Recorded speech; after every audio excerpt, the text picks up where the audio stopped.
That means that turbo's been eating dirt like a mofo. What happened? We did our sled pull, and I'll tell you what, this truck is 800 horsepower every single time we put it on the dyno. 16 versus 819. I did a sled pull, and I'm talking the truck up with these sled puller guys that I've never met before. I mean, it didn't do bad. I got 244 feet or some 35. I think it's probably It was in the 30s. It was in the 400 30s. feet? No, it was not. It was not. Can't even see it now. That's pretty good. 35. Oh boy, I've been waiting for this. But anyways, I never, like, it never had any power. We never cleaned up the exhaust. It was just a big smoky mess. And I'm like, that's not what this truck does. Like, this truck is, turbos light, tires explode. Like, they literally blow off. At the show, we were kind of looking it over, and we were like, all right, what's going on? Boost leak, something? And I didn't really find anything. The clamps were a little loose, but there's no obvious boost leak. So last night, I'm like, well, we got it up in here. Maybe I can see like a drive pressure leak or something like that.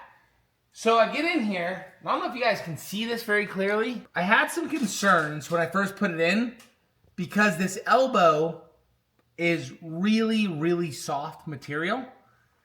So this turbo pushes about 55 pounds of boost. And I think what it does is it pulls on the air filter so hard that the tube is actually collapsing. So it collapsed and literally blew a hole in the freaking tube itself. And turbos are real sensitive to anything that gets shot into them. They tend to grenade. So I have two things I'm really worried about. One, that turbo's probably fried because we went from making 55 pounds of boost to making like 28.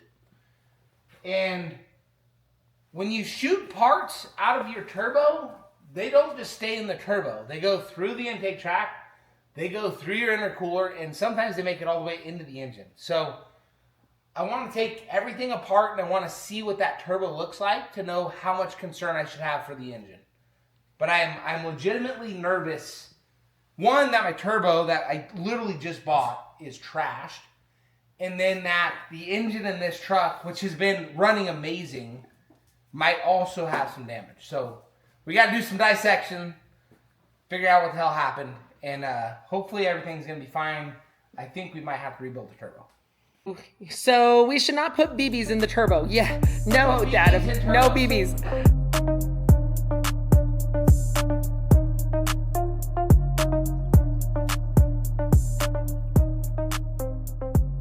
So what I think is happening is I will totally admit this air filter is not the cleanest air filter in the world. And this is the stock air filter. I normally use PDD's air filters. They're way less restrictive.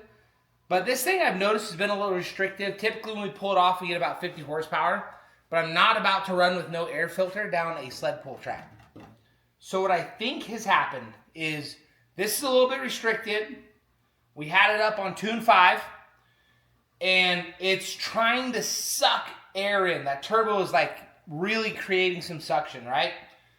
And it pulled the rubber boot and completely collapsed it to the point where the turbo ate it. So we're about to do some dissection. I'm going to pull all this apart, and we're going to find out exactly what it is, but I'm almost willing to bet money that I'm accurate, or I'm right.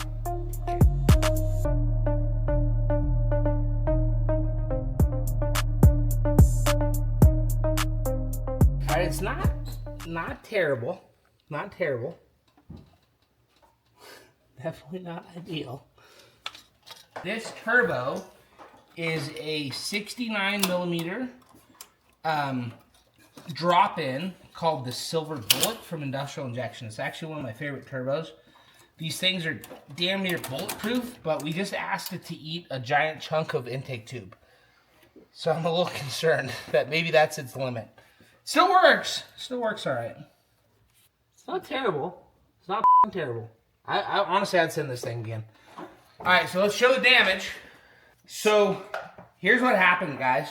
So when the turbo is going full chooch, there's a weak spot in this boot. So this boot is sucking in on itself, literally just like that. It's going bloop. because the turbo's creating a vacuum and it's pulling through an air filter that's kind of restrictive. So it pulled in and it literally got, this whole section got eaten by the turbo. Probably right by the center of the compressor. Can you back up? It's supposed to be like this. The turbo starts really sucking in air and it was hitting the turbo itself, the compressor wheel. And the compressor wheel literally ate away at this rubber. But this was just not a firm enough material. This goes to show why we do a lot of intake tubes in stainless. But you can see, like, it's actually easier to see it here. You can see perfect circle about the size of a compressor wheel on there. That's wild. That's crazy. So most likely, since there's no sign of that rubber anywhere, it's in the intercooler of the motor. But this is our silver bullet. Like, you can tell, like, bearing pack, like, this thing's solid as hell. The leading edge, you can kind of see the leading edge of these blades. You guys can't see it, but they're kind of chewed up. They almost look like they've been sandblasted. And that's just because I don't know how long that's been open, but it's definitely not ideal. I would say the turbo's probably still serviceable. It does not look damaged. The compressor cover looks pretty decent still, so I'm, like, not mad about that. But I think the next thing we do is a boost leak check to see where we're losing boost. Because we're clearly not making the boost we should. So either we've sandblasted the compressor housing enough to where we don't have clearance, which is, I think, what's happening. Or we got a boost leak. So we'll check for boost leaks. And if we don't have any, we're going to have to get that turbo checked. What we're going to try and do is a boost leak check. Now, I have a question if we have an actual boost leak or if the turbo's bad. I am a little concerned that the turbo looks damaged. So we may not have the turbo producing as much boost as it should. So what we're going to do is a boost leak check. I have my power-driven boot already on here. So power-driven will sell this kit to you. It goes all the way out to 6.5-inch turbo inlet. So it's very, very convenient. So they use their HD clamps, so this will absolutely not blow off of your turbo. And then you have this plug with a little gauge. This is, again, all in the kit. It's got a swivel fitting, which I also love, so it makes it to where you can get it into pretty much any position you want. You'll have to use a regulated air supply. So you'll see the regulator I used, very cheap Amazon regulator. And I will be turning up the air pressure. So I'll put this in the plug, put on my other clamp, and then we'll be adding air pressure. We're going to be looking for leaks and listening for leaks. Like, more importantly, listening for leaks. So I'm going to put this in there, and I'll show you guys what it looks like, and then we'll actually show you what the regulated air going in looks like. This is my regulator rig that I use. This is like the world's cheapest little Amazon regulator. I have like 5 of them in my toolbox. I put inlet and outlet fittings on both sides. And I use this for paint guns, I use it for boost pressure tests, I do it for all kinds of stuff, but like having a few of these in your toolbox is really useful. You can't just run shop air directly to your boost leak check because it'll blow everything apart. It'll be like 90 pounds of boost, and that's not what you want. So we're going to control it with this. We're going to add it very, very slowly. So what I like to do is I like to run it all the way out. So like make sure the regulator is all the way on the minus. You can see I'm turning it out here. That way I can add pressure gently and listen for leaks as we add pressure. So I had someone that was asking me about a smoke checker. So I really like the smoke tools to look for exhaust leaks. But with boost leaks, they tend to kind of creep up when you add pressure. So I like to have a way that I can add a good amount of pressure to the system. I feel like Sean's encroaching on my personal space a little bit. So do you think that there's any damage to the motor? Very possibly. I don't know. I don't know yet, but it definitely seemed like it had a little more blow by than normal. All right, so now you guys aren't going to be able to see this just because of where it's at. You'd have to come all the way around here. All right, so now, right now, we're pushing in no air at all. And just be aware that you're gonna have a pressure loss because your valves are open. So don't expect there to be no loss at all. So we're just going to run up the regulator, get a little pressure in the system, and then we can actually start looking for leaks. So now you can see the gauge going up here. And then what I like to do is kind of like listen. All right, so now you can see this gauge going up. You're basically just looking and listening for air leaks.